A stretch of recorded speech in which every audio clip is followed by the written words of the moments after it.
যেই সন্তানটা মার পেটের ভিতরে ছিল গো, মা যখন হাসি দিত, হাসি দেওয়ার পরে মা যখন বলতো আলহামদুলিল্লাহ, পেটের ভিতর থেকে সন্তানটা হাসির জবাব দিত।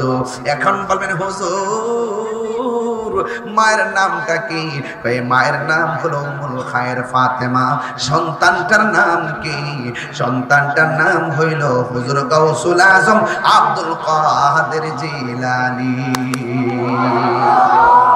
মুসাইসা আইয়ুব নবী ইউসুফ আর জুলেখা আশিক আশিকা লাইলি মজনু জপে ইসকা ইল্লাল্লাহ, জপে ইসকা ইল্লাল্লাহ। মা ফাতেমা হাসান হুসাইন খাজা ওসমান হারুনি, মা ফাতেমা হাসান হুসাইন খাজা ওসমান হারুনি, শেখ মুহাম্মদ কুতুবউদ্দিন আব্দুল কাদের জিলানী, আব্দুল কাদের জিলানী। মুর্শিদেরই ধুলা আমি পরব গলার মালা, মুর্শিদেরই পরব গলার মালা, আখিরাতে পাই যেন তোমারে। ও গো আমার বড় পীর পিরানে পীর দস্তগীর, ও গো আমার বড় পীর পিরানে পীর দস্তগীর। নয়ন জোড়ায় তোমার দিদারে, বলো নয়ন জোড়ায় তোমার দিদারে।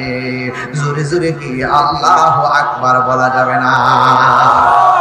তাইলে ওলি আল্লাহ, ওলি আল্লাহর মধ্যে এক প্রকার ওলি হলো মাদারাজাত ওলি। কথা কোন ঠিক কিনা? হায়রে ও হাটিলার বাবা, হাজীগঞ্জ নাকি? হাজীগঞ্জের বাবা কি প্রেমের খেলা জুড়াইছেন। পনে একটা বাজে ঘুমান না কেন? কই ঘুমাইবো না কেন জানেননি? একদিন তো চইলাই যাবো। এমন হতে পারে আজকের সজাগের দ্বারা আমাদের জীবনের এই গুনাহ মাফ হইতে পারে কি পারে না?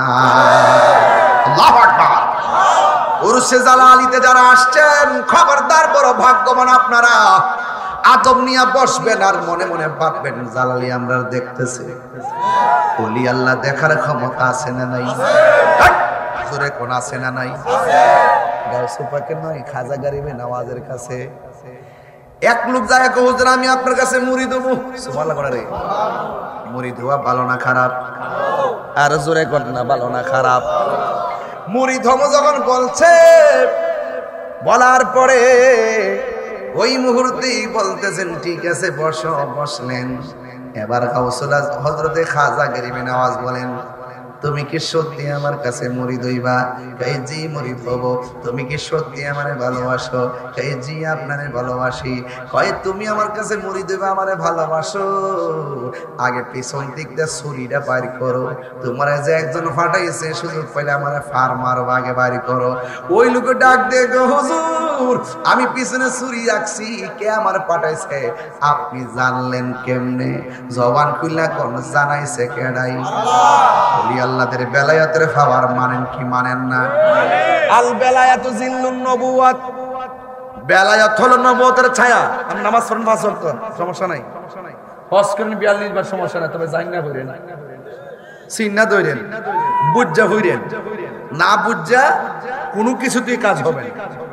ওলি আল্লাহরা আপনাকে ওই রাস্তাটা দেখায় দিবে। কথা কোন ঠিক কিনা? একদম সোজা রাস্তা। ইহদিনা সিরাতাল্লাযিনা আনআমতা। এইজন্য চালাও সে পথে যে পথে তোমার প্রিয়জন গিয়েছেন চলে। চিৎকার মেরে কোন মারহাবা। হুজুর গাউসুল আজম আব্দুল কাদের জিলানী তিনি যখন একটা মজলিসের মধ্যে যাইতেন, কে যেন বলতেন রাস্তাটা ক্লিয়ার করে দাও, মাদারজাত ওলি আসতেছে। কে যেন বলতেন রাস্তা ক্লিয়ার করে দাও। মানুষগুলা বলতো আব্দুল কাদের গো কে আমাদেরকে বলে রাস্তা সোজা করে দাও? মানুষটা দেখা যায় না, কণ্ঠটা দেখা যায়, কারণটা কি? এবার ওই মুহূর্তে হুজুর গৌসুল আজম আব্দুল কাদের জিলানী রহমাতুল্লাহ আলাইহি বলেন, পৃথিবীর মানুষ, আমাকে আমার পাশে যিনি এসে তোমাদেরকে বলে রাস্তাটা সোজা করে দাও, মাদলটা বিছিয়ে দাও, এটা অন্য কেউ না, আমার আল্লাহ একজন ফেরেশতা নিযুক্ত করে রেখে দিয়েছে। কি বুঝলেন? এটাও জিন্দেগি, এটাও জিন্দেগি।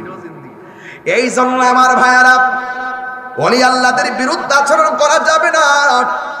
আল্লাহ রাব্বুল আলামিন কোরআনে বলেছেন, আলা ইন্না আউলিয়া আল্লাহি লা খাউফুন আলাইহিম ওয়া লা হুম ইয়াহসানুন। আপনারা জবান খুলে বলেন, ওলি আল্লাহর কি কোনো ভয় আছে? দুনিয়াতে চলবে ফিরবে খাইবে ঘুমাবে, কোনো ভয় আছে?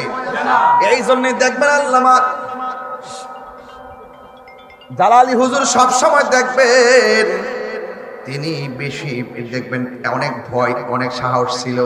লাড়ির হাতের মধ্যে লইয়া যেইভাবে ওয়াজ করতো, কোনো বেডারে জমা দেয় নাই। কারণ যার অন্তরে হুব্বে রাসূল আছে, নবী আছে, সে কাউকে ভয় করে না একমাত্র আল্লাহ ছাড়া। কথা বলেন ঠিক কিনা? আল্লাহু আকবার বলেন। এজন্য সুন্নিরা যারা তাকে ডরায়া কথা কর, এই ভয় পায়া কথা কর, খবরদার। নবী আছে, জিন্দেগির দাম আছে। নবী নাই, বাস নামাজের কোনো দাম, কপালে দাগ ফালাইলে দাম, গিরার মধ্যে অতটা কর ফালাইলে দাম, বাস। আলা ইমানা লিমান লা মুহাব্বাতা লাহু। যার অন্তরে নবীর মহব্বত নাই, তার ঈমান নেই। যার ঈমান নাই, তার আমলের কোনো দাম নেই। ঠিক আছে নি? হুজুর গাউসুল আজম আব্দুল কাদের জিলানী রহমাতুল্লাহ আলাইহি তিনি বলেন, এই মুরাকাবা বুঝেননি আপনারা? মুরাকাবা মানে হলো ধ্যান করা। তিনি মনে মনে ভাবলেন, আমি মুরাকাবা করব, তবে মুরাকাবার জন্য সব চাইতেন জায়গাটা হলো উত্তম জায়গা, হলো নীরব জায়গা। নীরব জায়গায়, যেই জায়গার মধ্যে সন্তানদের কোনো কোলাহল নাই, যেই জায়গার মধ্যে মানুষের কোনো কোলাহল নাই, এমন একটা নীরব জায়গার মধ্যে মুরাকাবা করা লাগে। মুরাকাবা মানে হলো ধ্যান করা। আপনি এমন ভাবে কাজ করেন যেন আপনি আল্লাহরে দেখতেছেন। আল্লাহরে যদি দেখতে না পারেন, এই বিশ্বাসটা রাখবেন স্বয়ং আল্লাহ আমাদেরকে দেখতেছেন। জোরে কোন ঠিক কিনা? এই জন্য আমার যুবক হুজুর গাউসুল আজম আব্দুল কাদের জিলানী মুরাকাবা করতে গেছে। মুরাকাবা যখন জঙ্গলের মধ্যে করতে গেলেন, তিনি চোখটা বন্ধ করে মুরাকাবা শুরু করলেন। মুরাকাবা সবচাইতে উত্তম মুরাকাবা হলো বরজকের উপরে মুরাকাবা করা, তাসাব্বুরের শাইখের চোখের সামনে রাইখা। আর বরজকের উপরে মুরাকাবা করা, বরজক মানে হলো কবরের জগৎ।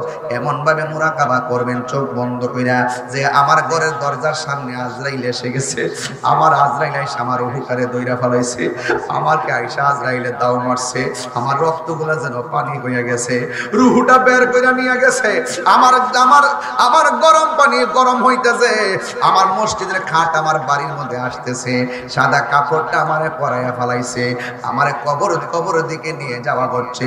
জানাজার ময়দানে হাজার হাজার মানুষ এসে গেছে। এমন ভাবে চোখটা বন্ধ করে মনে মনে ভাববেন, আমার লাশটা কান্দের মধ্যে উঠাইছে, আমার এমন একটা বাড়িতে লইয়া গেছে গো, যেই জায়গার মধ্যে মা নাই, যেই জায়গার মধ্যে বাবা নাই, যেই জায়গার মধ্যে বন্ধু নাই, যেই জায়গার মধ্যে বন্ধু নাই, যেই জায়গার মধ্যে আপন কেউ নাই, ওই জায়গার মধ্যে কেমনে আমি থাকবো? এমন ভাবে কান্দির মধ্যে খাটটারে লইয়া আপনারে গুরুস্থানের মধ্যে লইয়া গেছে। আর মুরাকাবার মধ্যে মনে মনে ভাবতেছেন, আপনার লাশটারে কবরের মধ্যে নামায়া দিছে। বন্ধুরে আমার,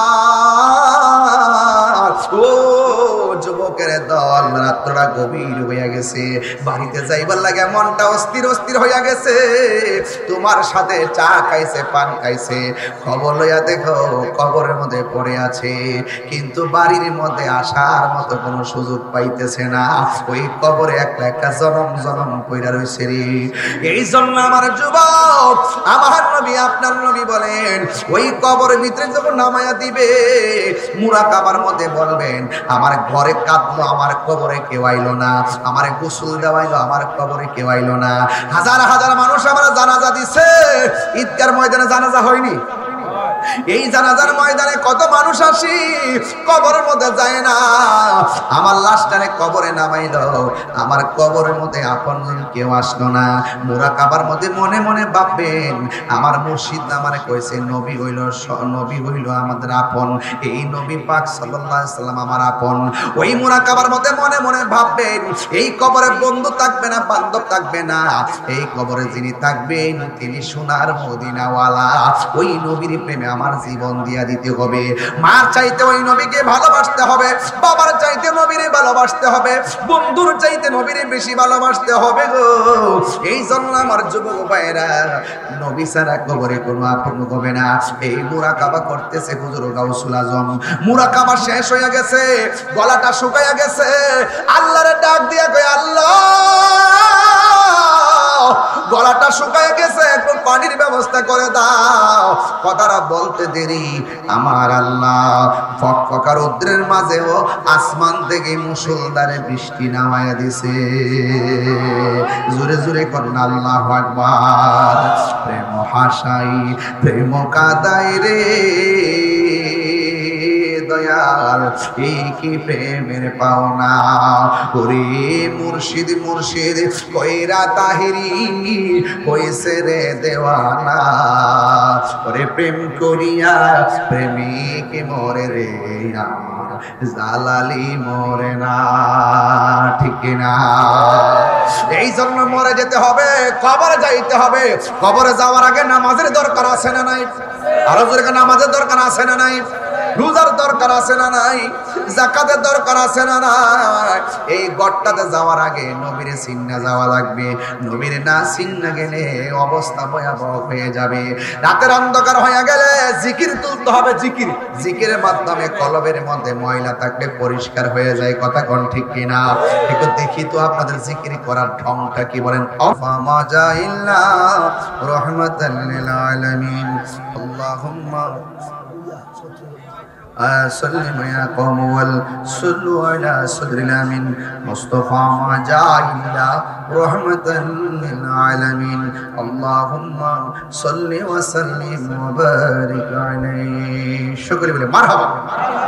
আপনারা কি খুশি না বেজার? আমি আগে বলেছি যে আপনাদের ধৈর্যচ্যুত করব না। 1 ঘন্টা 20 মিনিট স্টেজে ছিলাম, 1 ঘন্টা কথা বলেছি। সবকিছু মিলে আপনাদের কাছে অনুরোধ করব, যতটুকু কথা বলেছি কথা একটাই, 5 ওয়াক্ত নামাজ আমরা চাই কি চাই না? যাই করেন না করেন হারাম খাবেন না। হারামের দ্বারা উৎপাদিত রক্তের হাতের দোয়া আল্লাহ কবুল করে না। কবুল করে? এই জন্য ভাইরা আমার, আমরা মুসলমান জাতি, নিকৃষ্ট জাতি না শ্রেষ্ঠ জাতি?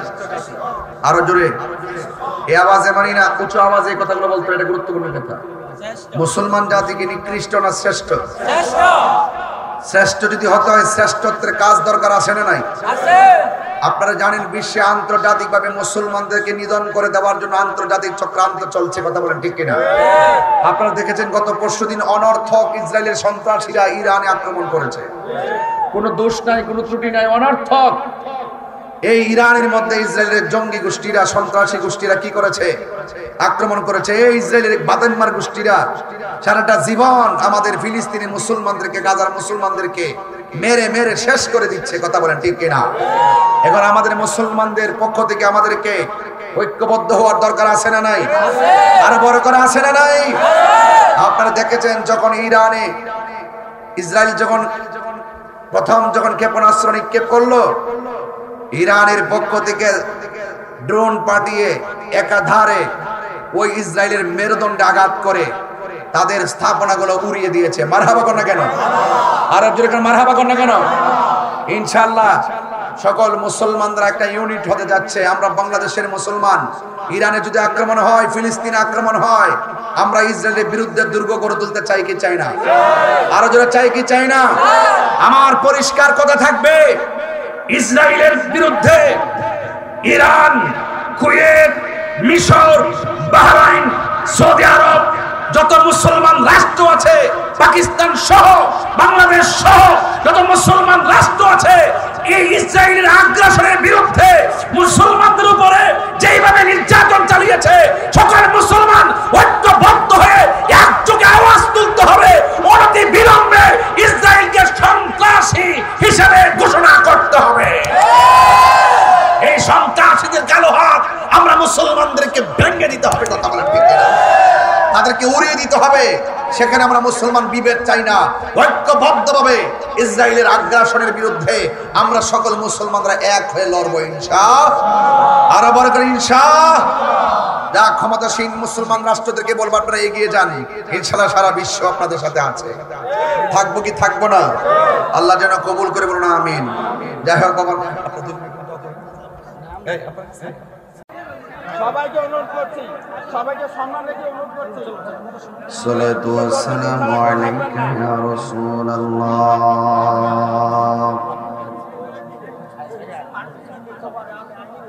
আসসালাতু ওয়াসসালামু আলাইকা ইয়া হাবিবাল্লাহ।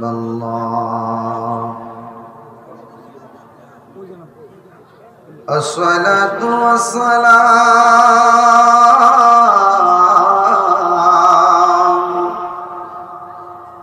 عليك يا شفيع المذنبين. الصلاة والسلام عليك يا رحمة للعالمين. الحمد لله، الحمد لله رب العالمين، خالق السماوات والأرضين. الصلاة والسلام على أشرف الأنبياء والمرسلين، وعلى آله وأصحابه وأزواجه وذريته أجمعين، الذي أرسله بالحق بشيرا ونذيرا وداعيا إلى الله بإذنه وسراجا منيرا. إن الله وملائكته يصلون على النبي يا أيها الذين آمنوا صلوا عليه وسلموا تسليما. اللهم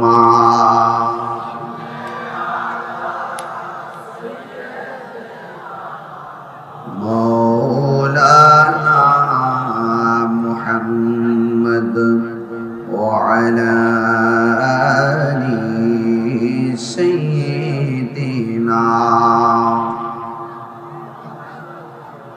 দরদ মাকে কণ্ঠে করি আল্লাহুম্মা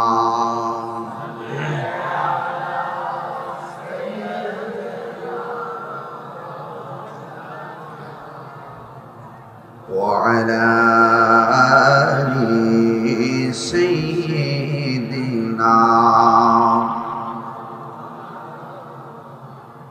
يا রাসূলুল্লাহ হাবিবি খালিকি তুই বরগুজিদা দুল জালালি পাক বেহন্তা তুই আল্লাহুম্মা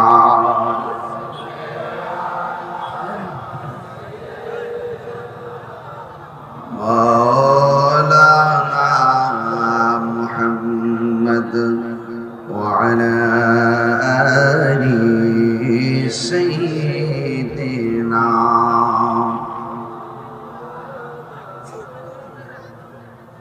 بلغ العلا بكماله كشف الدجى بجماله حسنت جميع خصاله صلوا عليه وآله اللهم صل وسلم وبارك عليه সকলে পড়ি আলহামদুলিল্লাহ।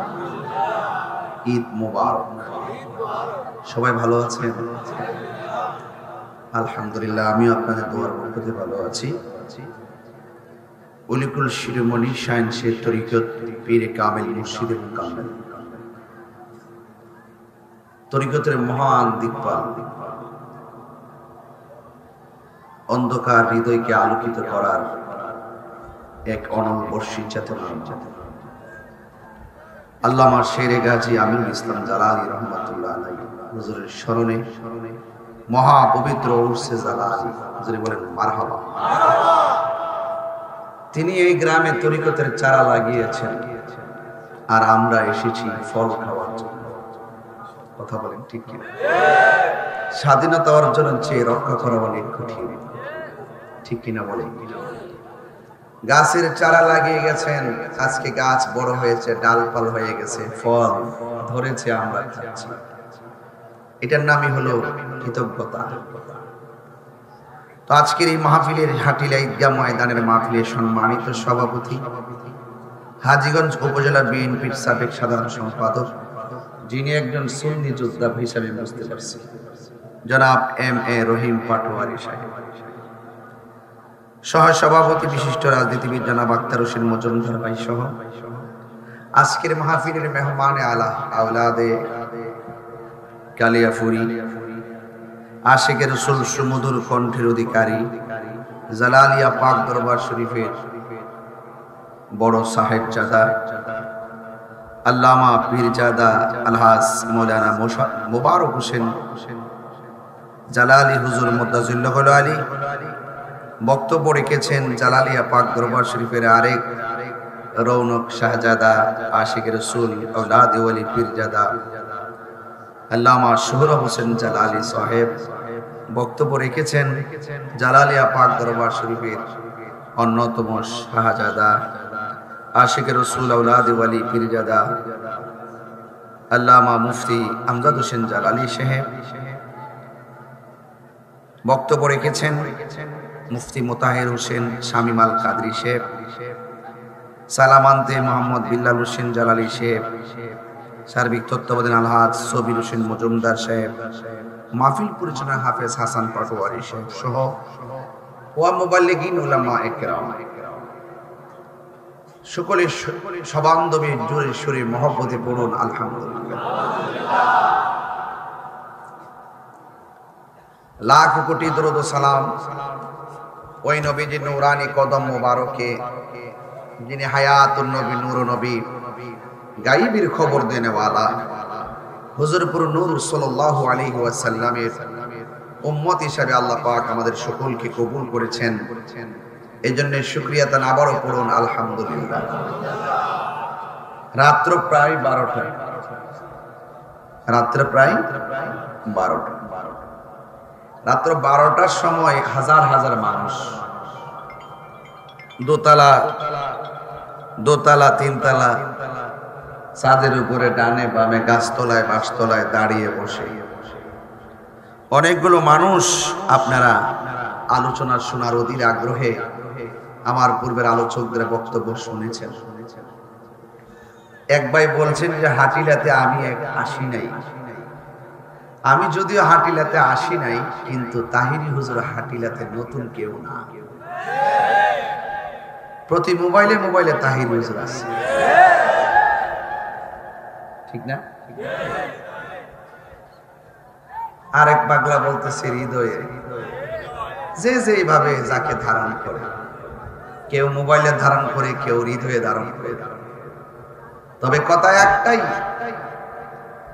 আজকে আমরা যারা এখানে আলোচক বৃন্দরা আসছি, আমরা সুন্নিয়তের খাদেম। কথা বলেন ঠিক কিনা? আমাদের দেশের কিছু মানুষ আছে দেখবেন রং পাল্টায়, রং পাল্টায় না লোক আছে না নাই? এই বাংলাদেশে একমাত্র শান্তিপ্রিয় হক আহলুস সুন্নাত ওয়াল জামাত। এর আগে যা বলে এখনো তাই বলে, ভবিষ্যতে তাই বলবে। ওরা কখনো সত্যকে গোপন করে না। কিছু কিছু নামদারিরা আজকে আসার সময় দেখতেছি বলতেছে, আমাদের সর্বপ্রথম পরিচয় আমরা মানুষ। আর আমরা বলতেছি মানুষ তো সবাই, এটা সবাই জানে। আমার সর্বপ্রথম পরিচয় আমি মুসলমান, আবার ইমানদার মুসলমান। কথা বলেন ঠিক কিনা? এই যে উরসে জালালি, তিনি কিন্তু এই শিক্ষাগুলো এভাবে দিয়ে গেছেন। হ্যাঁ, ঈমান হলো মানুষের আসল সম্পদ। কথা বলেন ঠিক কিনা? এই জন্য